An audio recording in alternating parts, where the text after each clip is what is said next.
I still remember the clinking of silverware that night, the sound of normalcy disguising everything that was about to shatter.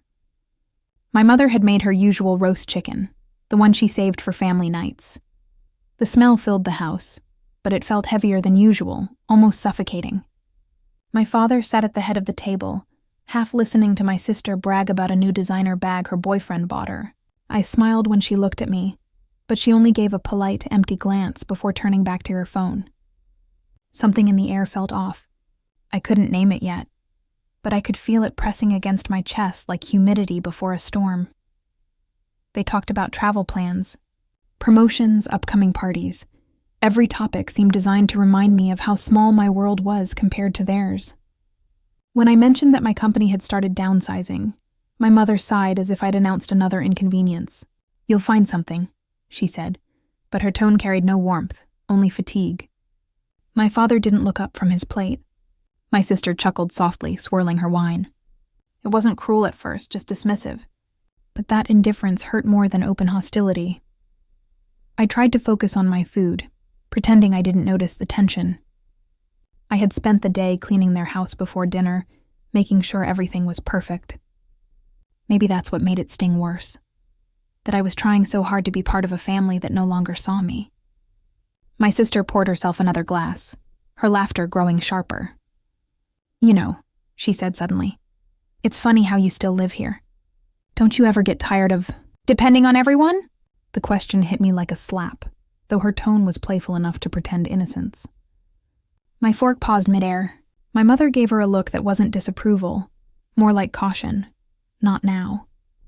But my sister didn't stop. She leaned back, eyes glinting with intoxicated boldness. "I mean, really," she continued, "you're 30, and what exactly do you contribute? Dad pays the bills, Mom cooks, and you, what, exist?" My father sighed but didn't speak. The silence was worse than the insult. It was agreement wrapped in avoidance. My hands trembled slightly as I set down my fork. I tried to laugh it off, to turn it into a joke. "Wow, that's harsh," I said, forcing a smile.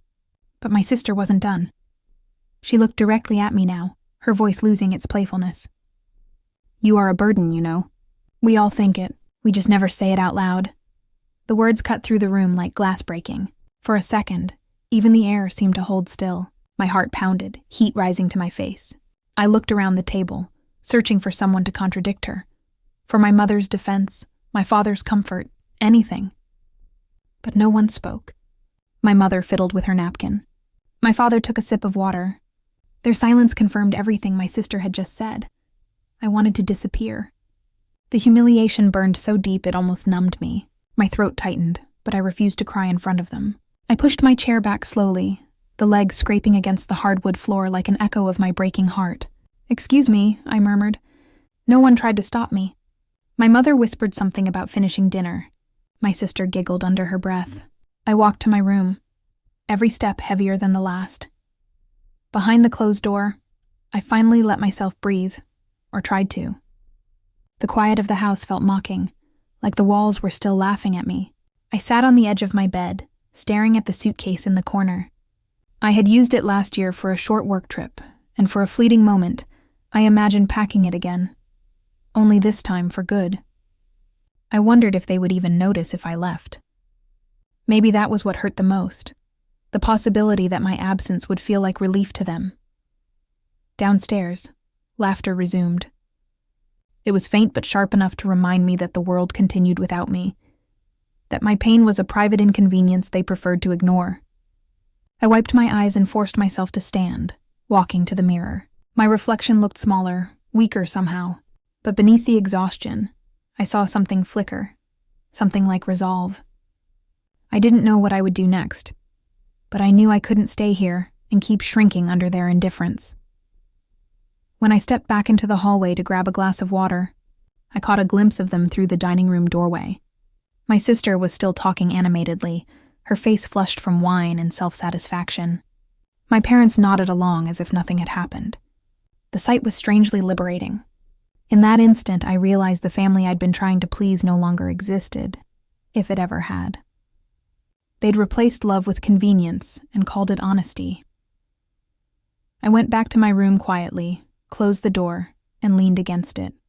feeling the weight of years pressing down on me. I didn't cry again. Instead, I began to plan the silence I would leave behind. It was the kind of silence that would speak louder than any argument, the kind that would finally make them wonder what they had lost once I was gone. Exactly 800 words. I lay awake most of that night, staring at the ceiling, trying to understand how things had gotten this bad.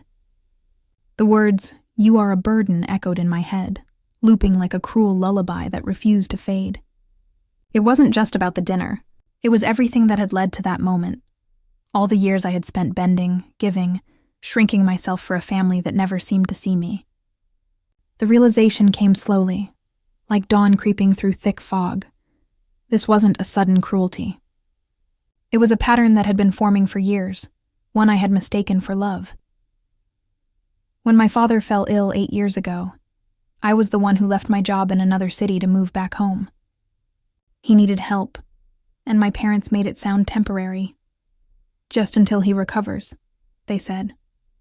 I told myself it was the right thing to do. I handled his hospital visits, insurance claims, and bills.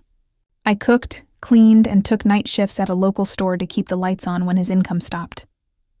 My sister was still in college then, too young to understand responsibility, or maybe too willing to let me shoulder it all. I sent her money every month for books and rent, though she rarely said thank you. My parents praised her for her dedication, as if my sacrifices were simply a given. Even after my father recovered, nothing changed. I stayed. They got used to it. The free labor, the reliability, the convenience of having someone who always said yes. I became the caretaker, the problem solver, the silent backbone of a house that never called me strong, only available. My mother would tell her friends that she was lucky to have such a helpful daughter. But at home, she reminded me how my bad choices had left me stuck here. My sister started treating me like staff, asking me to iron her clothes or drop her at the train station without so much as a please. I told myself it was fine. That family meant compromise. But compromise is only noble when it's mutual.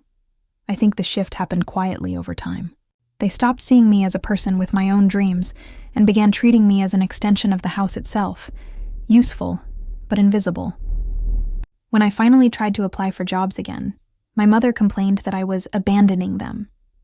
When I dated briefly, my father grew cold, hinting that I was being selfish. Every step toward independence felt like betrayal in their eyes, so I stayed, out of guilt, out of habit, out of hope that they might one day appreciate everything I'd done.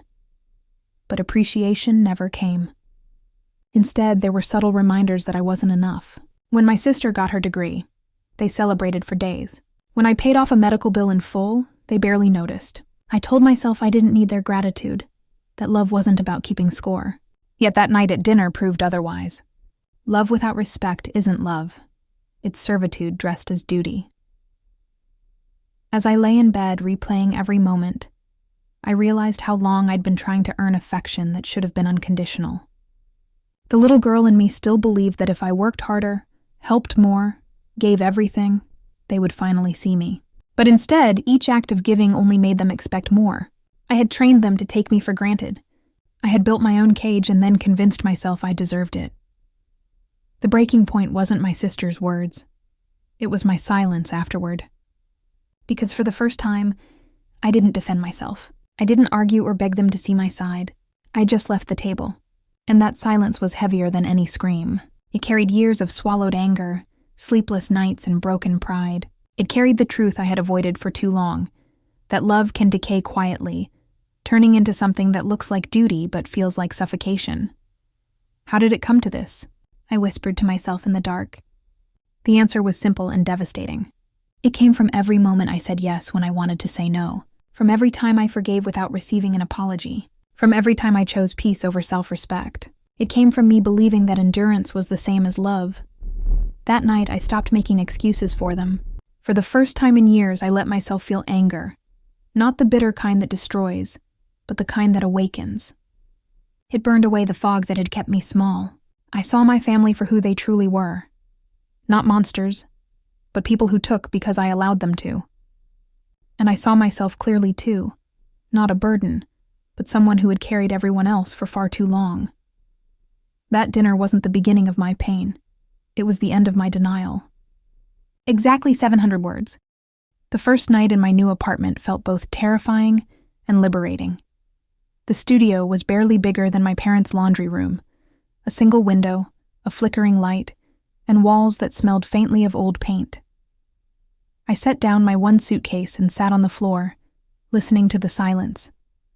It wasn't warm or inviting, but it was mine. No footsteps pacing outside my door, no sighs of disapproval when I came home late. Just me and the hum of the city beyond the window. For the first time in years, I didn't feel watched.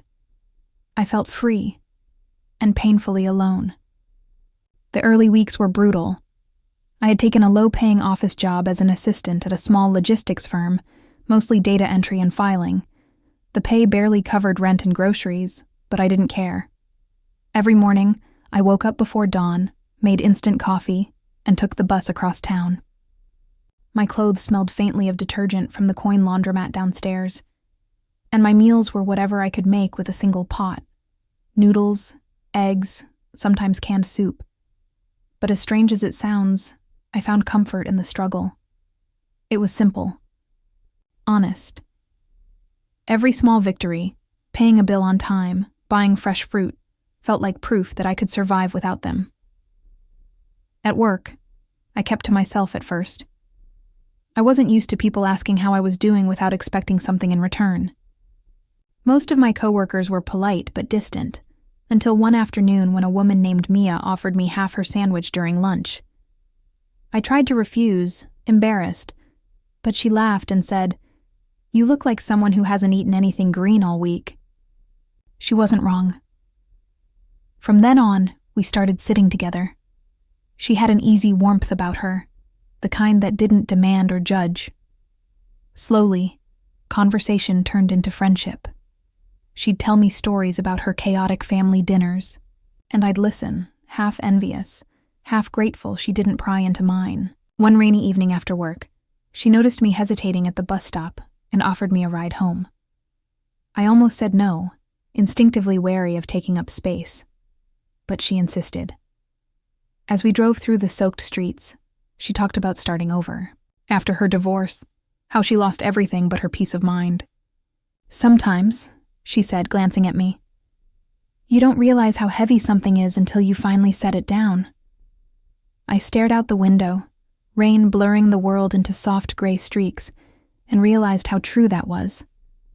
I had been carrying my family's expectations, their guilt, their opinions for so long, I didn't know who I was without them. Nights were still hard. The silence that once felt peaceful sometimes turned into loneliness so deep, it ached. I'd scroll through photos of my sister's smiling face at family gatherings I was no longer invited to, and wonder if they missed me at all. But instead of crying, I started writing. Small notes to myself, reminders of who I was becoming. You are not a burden. You deserve peace. They felt silly at first, but over time, they became anchors. Little by little, I built a life out of nothing. Mia introduced me to her friends, and we'd grab coffee after work or watch movies on her couch. I laughed more in those moments than I had in years. The first time someone asked about my family, I didn't feel the usual sting of shame. I just said, "We're not close," and changed the subject. It felt like reclaiming a piece of myself.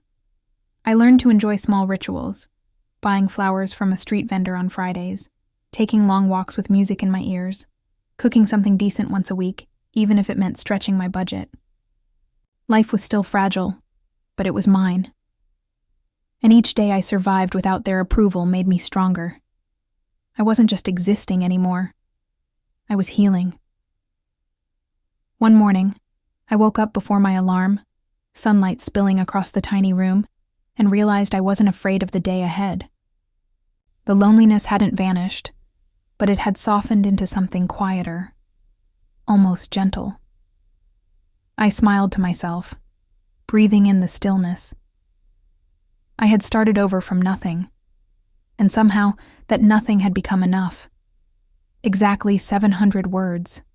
It had Been nearly 10 months since I left that house when I first heard the news. Mia and I were eating lunch in the break room when a text from my cousin popped up on my phone. Your sister messed everything up. Uncle said your dad's business is collapsing. I read it twice before it sank in. My chest tightened, not from joy or sadness, but from something heavier, recognition. The mighty had finally fallen, and for once, I wasn't the one picking up the pieces. Over the next few days, the story spread through whispers and half-truths. My father's small manufacturing company, the pride of our family, had gone under after my sister took over the accounts. She'd always bragged about her modern management, cutting corners and chasing big deals. Turns out, she'd overextended credit, mismanaged payments, and made risky deals that never came through. By the time my father found out, it was too late. The debts piled higher than their savings, and creditors were circling. My parents, who once judged everyone else's failures, now faced the humiliation of losing everything. I sat in my tiny office cubicle, staring at my computer screen, torn between disbelief and a strange, hollow calm. There was a time I would have rushed home, offered to fix things, comfort them, save them from embarrassment. But not this time. This time I just breathed. I had spent months learning what peace felt like, and I wasn't about to trade it for their chaos again. At work, my life had quietly flourished. I had been promoted to operations coordinator 3 months earlier. Nothing glamorous, but steady. I was earning enough to move into a slightly bigger apartment, had started a modest savings plan, and even bought a small second-hand car. It wasn't luxury, but it was independence built with my own hands. I used to think success meant applause or validation. Now I realized it meant stability, waking up without dread, sleeping without guilt. One evening, as I was finishing some paperwork, my phone rang. My mother's name flashed across the screen for the first time in almost a year. I froze. For a moment, I considered ignoring it. But curiosity won. Her voice was softer than I remembered, thin and uncertain. "We've been trying to reach you," she said. "Your father, he's not well. And your sister, she's overwhelmed." There was no apology, no acknowledgement of how they had treated me. Just expectation, like old times. "We could use your help," she continued, her tone almost pleading. "You've always been so responsible." Something in me hardened. That word, responsible, used to feel like a compliment. Now it sounded like a trap. I told her I'd think about it and hung up before she could say more. For the rest of the night, I sat by my window, watching the city lights flicker. I thought about all the nights I'd stayed up balancing their bills, cleaning their messes, fixing problems I didn't create, and I realized how much they had taken that for granted. I had always been their safety net, invisible, but essential, until I finally cut the ropes. A few days later, my father called. His once booming voice was now weak, almost brittle. "Your mother's worried sick," he said. "We're close to losing the house. The doctor says my blood pressure's through the roof. Your sister's doing her best, but she's not you." The irony wasn't lost on me. The daughter they once called a burden was suddenly the missing pillar holding everything up. I listened quietly, letting him talk. When he finished, I simply said, "I hope things get better." And for the first time in my life, I meant it without offering to fix them. Word spread among relatives that I was being cold or holding a grudge. Some called, trying to guilt me into stepping in. "Family is family," one aunt said. "They need you." I smiled to myself. Where were they when I needed them?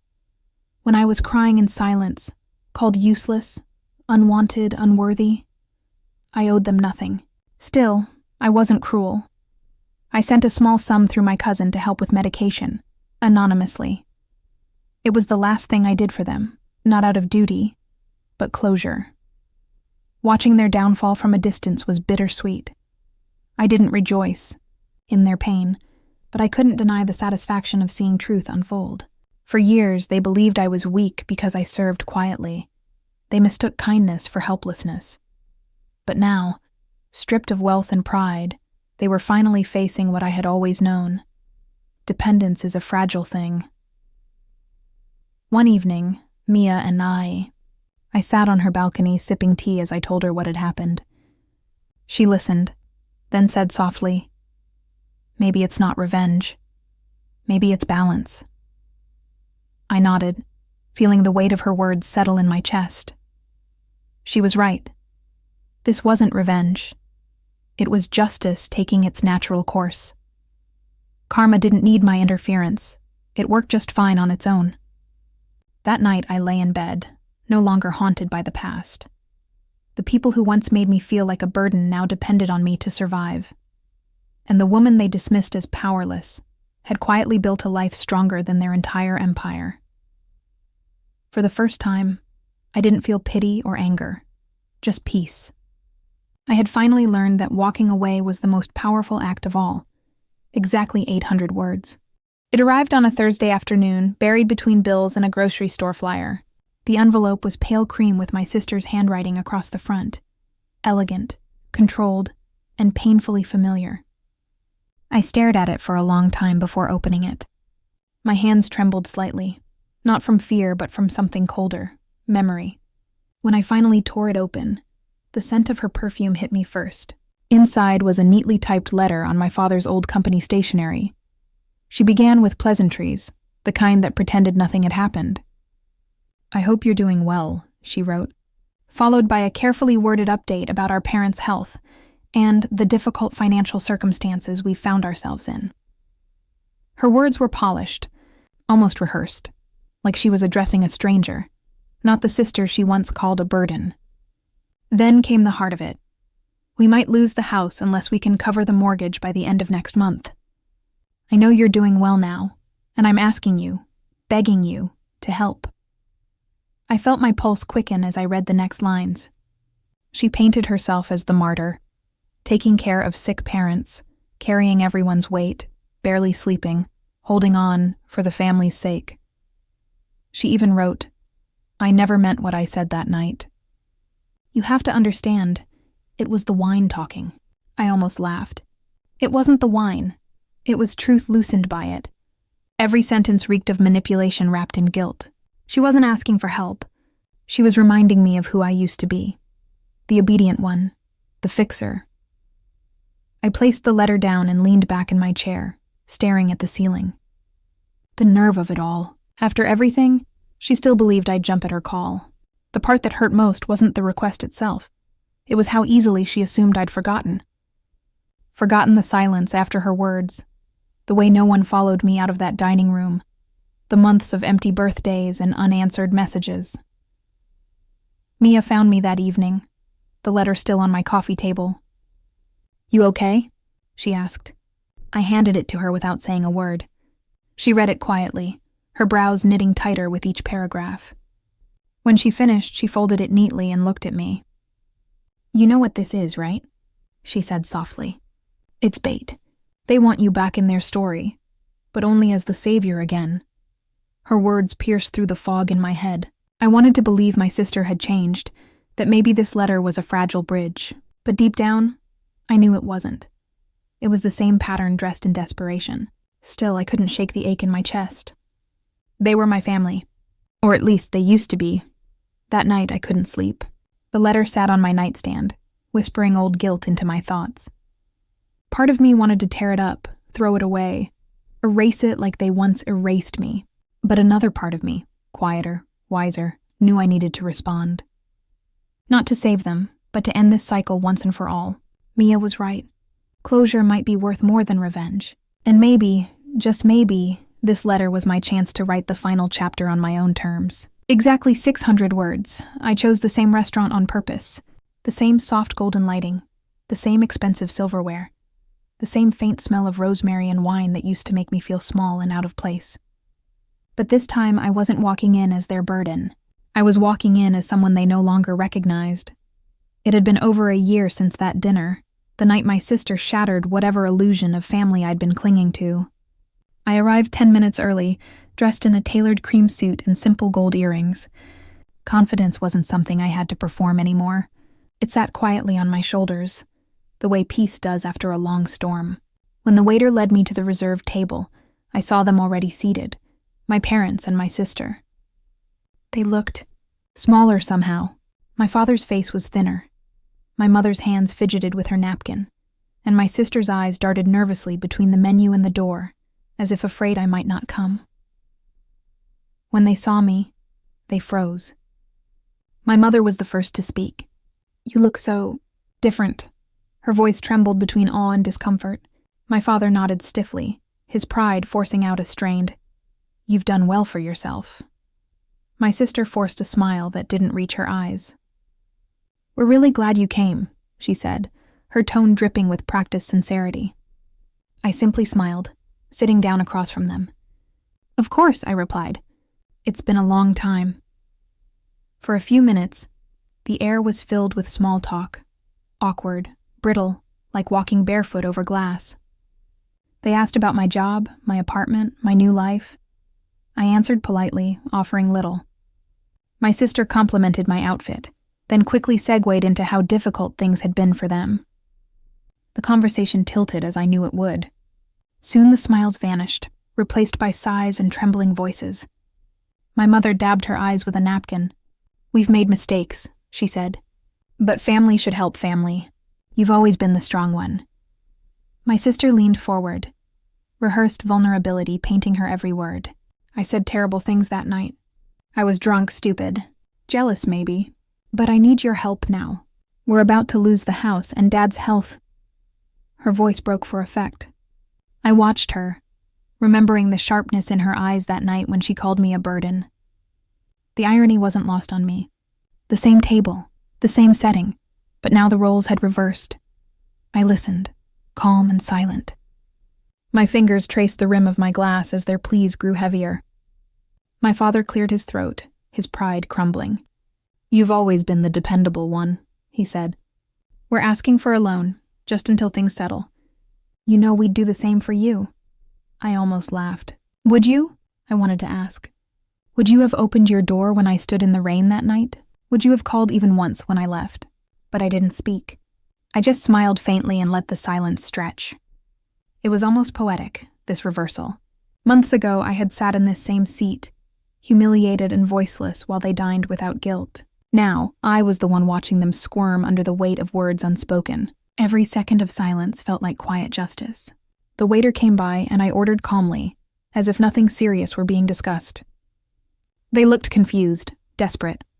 My sister's tone cracked. "Please," she whispered. "We can't do this without you." I set down my glass, finally meeting her eyes. "You'll figure it out," I said softly. "You're stronger than you think." The same words I once told myself when they turned their backs. My father opened his mouth, but I lifted a hand slightly, stopping him. "I don't hold grudges," I continued, "but I also don't repeat mistakes." I stood, leaving enough money to cover the meal. "I wish you all the best," I said, my voice even and warm. "Truly." They called after me as I walked away, but I didn't look back. The click of my heels on the marble floor was the only sound I needed. Outside, the evening breeze hit my face, cool and clean, like a baptism. The sky was painted with fading gold, the same color as the lights inside, the same lights that once saw me break. Now they witnessed something else, a woman who had learned that silence wasn't weakness. It was power. When I reached my car, I exhaled, realizing my hands were steady. There was no triumph, no cruelty, just closure. Inside that restaurant, I had returned everything they gave me, every wound, every dismissal, but not with revenge. With restraint. That was my victory. My silence had spoken louder than their apologies ever could. They called 2 days later. My phone buzzed with my father's name flashing across the screen. I almost ignored it again. But something inside me whispered, "Finish this." His voice was low, stripped of the arrogance I grew up with. "We didn't end things right," he said. "Can we meet again? Just talk." Against my better judgment, I agreed. Maybe part of me wanted to see if there was anything left. any shred of sincerity buried under all the guilt and manipulation. We met at a quiet cafe downtown. It was smaller, humbler than the restaurant, almost fitting for what needed to be said. They arrived together this time, all three of them, dressed plainly. My mother looked exhausted, my sister defensive, my father tense. After awkward greetings, I got straight to the point. "I read your letter," I said calmly, "and I've thought about it." They leaned forward, hopeful. I could feel the familiar tug of their expectation, like they already assumed I'd give in. But this time, I came prepared with terms. "I'm willing to help," I said, keeping my tone even, but only under certain conditions. My sister blinked, caught off guard. "Conditions?" she repeated, almost laughing. "You're making conditions to help your own family?" I met her gaze. "Yes," I said simply. "You see, when you called me a burden, I believed it. For years, I carried that word around like a stone. I paid your tuition, covered the bills when Dad was sick, kept the house running, and still I was the problem. So if I'm going to lift a finger now, I need honesty, accountability." My father frowned. "What do you mean?" I slid a printed document across the table. A simple legal draft I'd prepared with a friend from work. "I'll pay off the remaining debt," I said, "but only if you all sign this. It transfers full ownership of the family property to me, the same house I helped pay for, the same one you told me I'd never belong in." My sister's jaw dropped. "You can't be serious," she hissed. My mother's eyes widened with disbelief. "That's our home," I nodded. "It is. And it'll stay your home as long as I choose. But I'm done being the invisible benefactor. You want my help, you acknowledge my worth, silence." Then I added, "And there's one more thing. I want a public apology, not a speech. Just a post, simple, honest. Tell the truth, that your daughter, your sister, isn't a burden. She's the reason you still have a chance." My voice didn't waver, though I felt my heart pounding. They stared at me as if I'd spoken another language. My sister scoffed first. "You've changed," she said bitterly. "All this talk about forgiveness and growth, turns out you're just petty." I smiled faintly. "Maybe, or maybe I just learned boundaries." My father's face hardened. "You'll regret this," he said, his voice low and sharp. "Family isn't business. You can't buy respect." I leaned back, meeting his glare. "Then maybe you should have thought of that before putting a price on love." They stood abruptly, chairs scraping the floor. My mother looked at me with tears in her eyes, but she didn't speak. My sister muttered something under her breath, something about pride and betrayal, as they stormed out. I sat there unmoving, watching the door close behind them. For a moment, a pang of sadness hit me, not for losing them. I'd already lost them long ago, but for realizing how little they'd learned. The waiter approached hesitantly. "Would you like anything else?" he asked. I smiled softly. "Just the check." As I signed the receipt, I caught my reflection in the cafe window. Calm, composed, unapologetic. My father's words still echoed. "You'll regret this." Maybe once that threat would have haunted me. Now it only made me certain of one thing. I'd finally stopped begging to be part of a family that never saw my worth. Exactly 700 words. The news came quietly, almost anticlimactic. A distant cousin mentioned it in passing during a phone call. "Did you hear about your family's house? Foreclosed last week." I froze for a second, unsure whether to feel shock, satisfaction, or sorrow. In the end, I felt none of those things. Just stillness, like the final note of a song that had been playing far too long. Apparently, things had unraveled fast. After our last meeting, they refused my offer, called me cruel and ungrateful. My sister tried to salvage the business by taking another loan, but creditors don't run on emotion. The company went under in less than a month. Their house, the one my parents used to boast about at every family gathering, was auctioned off soon after. A friend from the old neighborhood told me that my sister's husband had left her, taking whatever savings they had left. "She's staying with your parents now," my friend said, "in a small rental near where you used to live." I pictured them there, 3 people crammed into a modest apartment, surrounded by the same kind of walls they once looked down on. It wasn't revenge. It was symmetry. I didn't gloat. I didn't post cryptic quotes about karma or send any messages. I simply went about my day, had my morning coffee, finished a report for work, and went to dinner with Mia. But that night, lying in bed, I let my mind drift back to the moment at the restaurant, the words that had started it all. "You are a burden. We want to live without you." Now they were the ones learning how to live without me. A week later, I passed by their neighborhood on my way to a client meeting. It wasn't intentional. It just happened to be the shortest route. My car slowed at a red light, and there it was, a faded apartment building, laundry hanging from a rusted balcony. And then I saw her, my sister. She was carrying grocery bags, her posture slumped, hair unkempt. She looked older, tired in a way I'd never seen before. Our eyes met for a brief second. Time folded in on itself. For a heartbeat, I saw not my rival, not my tormentor, but a woman who had finally run out of cruelty to give.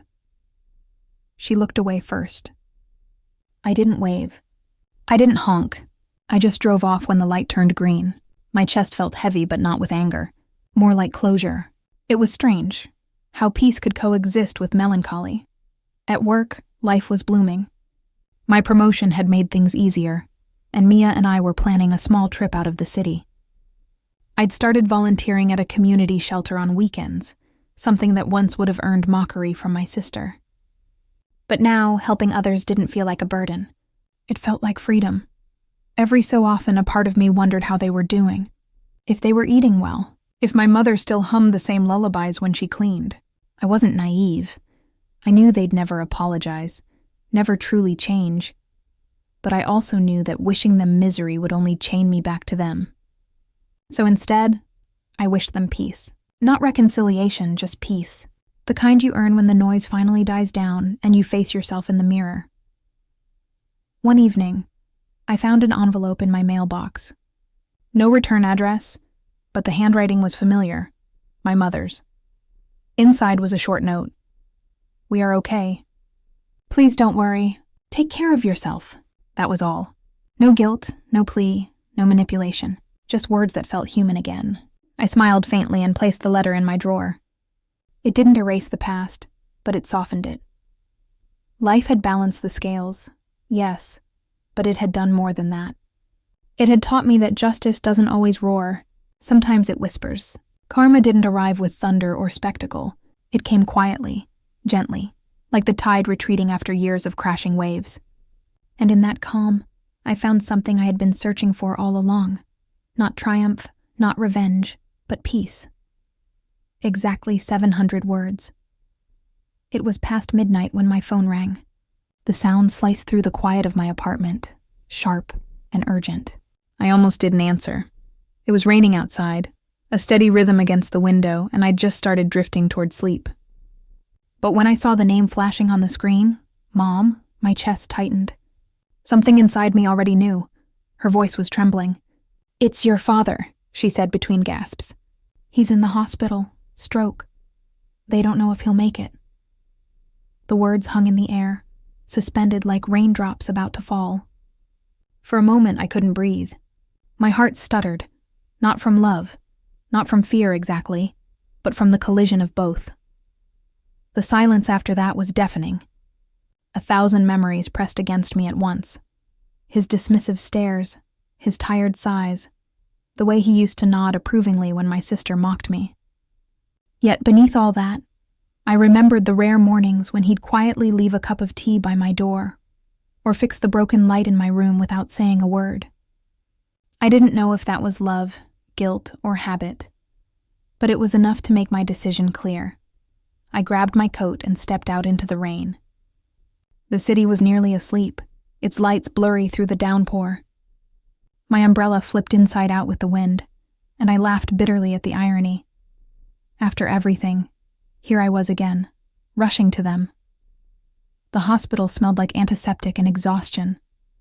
My mother was waiting near the ICU doors, her clothes damp, her face streaked with tears. She looked smaller somehow, shrunken by grief and regret. When she saw me, her eyes widened in disbelief. "You came," she whispered, voice breaking. "I did," I said simply. We walked in silence to his room. Machines beeped steadily beside his bed, each sound pulling me deeper into the reality I wasn't prepared for. He looked frail, his once commanding presence reduced to a fragile outline beneath white sheets. Tubes traced paths across his body, and his breathing was uneven, mechanical, almost borrowed. I sat down beside him. The chair was cold. I watched the rise and fall of his chest, and felt the old ache returning. The longing for approval, the pain of rejection, the endless need to be seen. But there was no more space in me for bitterness, just a quiet, aching sadness. My mother started crying softly. Between sobs, she said things I never thought I'd hear. "We were wrong," she whispered. "All of us. You gave us so much, and we treated you like you didn't matter. Your father, he knows it too. He said your name before the stroke." The room blurred. I wanted to scream, to tell her how much it had hurt, how many nights I'd cried alone, how deeply their words had carved into me. But instead I reached for her hand. Her skin was cold and trembling. "It's okay, Mom," I said. And for the first time I meant it. Not because it was okay, but because holding on to the pain any longer felt like letting it win. Hours passed. My mother dozed off in the chair beside me. I sat quietly, listening to the rain tapping against the window. The rhythm felt familiar, steady, patient, cleansing. I leaned closer to my father and spoke softly, almost afraid the words would shatter the stillness. "I forgive you," I said. His eyelids fluttered, though I wasn't sure if he heard me. But saying it wasn't for him, it was for me. Forgiveness wasn't about excusing what they'd done. It was about reclaiming the part of myself they had broken. As dawn began to paint the sky in pale gray, a calm settled over me. The anger that had once felt like armor now seemed heavy, unnecessary. I realized that compassion wasn't weakness, it was release. When my mother woke, she looked at me through swollen eyes. "Thank you for coming," she said. I nodded. "He's still your husband. You're still my parents." We sat together as the light grew stronger. The rain slowed to a drizzle, then stopped completely. The world outside was washed clean, glistening under the fragile morning sun. I stood to leave a few hours later, and as I reached the door, I looked back one last time. My father was still breathing, faintly but alive. Maybe he'd wake. Maybe he wouldn't. Either way, the part of me that had been waiting for their apology finally exhaled. I didn't need it anymore. As I stepped outside, the air was cool and damp, carrying the scent of wet earth. For the first time in years, I didn't feel like the burden they had once named me. I felt free, quietly, completely free. Paying the first hospital bill was strangely satisfying. Not because it made me feel noble or kind, but because it proved something deeper, that I was no longer driven by resentment. I didn't tell anyone except Mia. My mother cried over the phone, thanking me again and again, but I kept my voice steady. "Do what you need to take care of him," I said. That's all. There was no lecture, no performance. Just quiet closure. I didn't visit often after that. I sent payments directly to the hospital and kept my distance from their guilt-filled calls. The old version of me would have rushed back, desperate for their affection. But I wasn't her anymore. Every invoice I paid was like signing a peace treaty with my past, one that didn't require their signatures. Meanwhile, life was finally expanding beyond survival. Mia and I started looking for a new place, something small but ours. When we found the little brick house on the edge of town, with ivy curling along the windows and sunlight spilling into every corner, I felt something I hadn't felt in years: belonging. Not borrowed or conditional, real belonging. We painted the walls ourselves. She played music while I clumsily handled the rollers, both of us laughing until our arms ached. There was no judgment in that house, no silent expectations, just warmth, peace, and mutual respect. Mia became the sister I never had, the family that chose me, not the one that tolerated me. One evening, we sat on the porch sipping tea as the sun dipped low, turning the sky gold. Mia nudged me gently. "You're quiet tonight," she said. I smiled. "Just thinking about how far things have come." She tilted her head. "Do you regret helping them?" I looked at the horizon, the faint hum of crickets in the distance. "No," I said, because helping them didn't change them. It changed me. Forgiveness, I'd learned, wasn't about letting others off the hook. It was about cutting the rope that kept you tied to their mistakes. For so long, I'd believed justice meant seeing them suffer the way I had, but real justice was walking away whole while they were still learning what wholeness meant. Sometimes my mother still called, her tone softer now, cautious. She gave small updates. How my father's recovery was slow, how my sister was working at a local shop. I listened without bitterness. Maybe one day, I'd visit again, but on my terms, not theirs. At night, I often sat by the window of my new home, the same rain tapping against the glass that once marked my loneliness. Only now, it sounded different, gentler, almost like a heartbeat. I thought of the girl who had once believed she was a burden. She had carried everyone's weight until she forgot her own strength. That girl was gone. In her place stood someone who had lost everything once and discovered that starting over wasn't punishment. It was liberation. My story didn't end in revenge or spectacle. It ended in peace, in ownership of my life, in the quiet certainty that I had become everything they said I couldn't be. My kind of justice wasn't loud or cruel. It was the sound of laughter echoing through my own home. It was the taste of morning coffee I didn't have to share with guilt. It was the silence that no longer hurt. Sometimes I still think about that night, the one where everything broke. The words my sister said echo faintly now, not like a wound reopening, but like a chapter gently closing. Back then, I believed their rejection defined me. I carried it like an invisible weight, convinced that if I worked harder, loved more, sacrificed enough, maybe they'd finally see me. But the truth is, the burden was never me. It was their blindness, their inability to see the worth of the person standing right in front of them. I had mistaken endurance for love, silence for peace, and loyalty for belonging. It took losing everything to understand that freedom doesn't come from being accepted. It comes from no longer needing to be. Pain became my teacher. It stripped away illusions and left behind something real, strength. Not the loud, defiant kind people mistake for power, but quiet strength, the kind that grows in solitude, the kind that whispers, "You survived." There were days I hated that lesson, nights when the loneliness felt endless, when forgiveness felt like surrender. But over time, I realized that forgiveness wasn't letting them off the hook. It was letting myself walk away from it. Now, when rain hits the windows of my little house, I don't flinch. I make tea, curl up beside Mia, and listen. It sounds softer now, more like rhythm than reminder. The girl who once sat alone after that cruel dinner doesn't exist anymore. In her place stands someone lighter, wiser, and finally unburdened. If I've learned anything, it's this. Family isn't the people who share your blood. It's the ones who share your healing. And peace doesn't arrive in grand gestures or apologies. It comes quietly, in small moments when you realize you're no longer waiting for anything to change. The music fades in my mind as I think these words, calm and sure. The story doesn't end in revenge, it ends in release. And as I breathe in the quiet of my new life, I feel it completely for the first time. The weight has finally lifted. Exactly 500 words.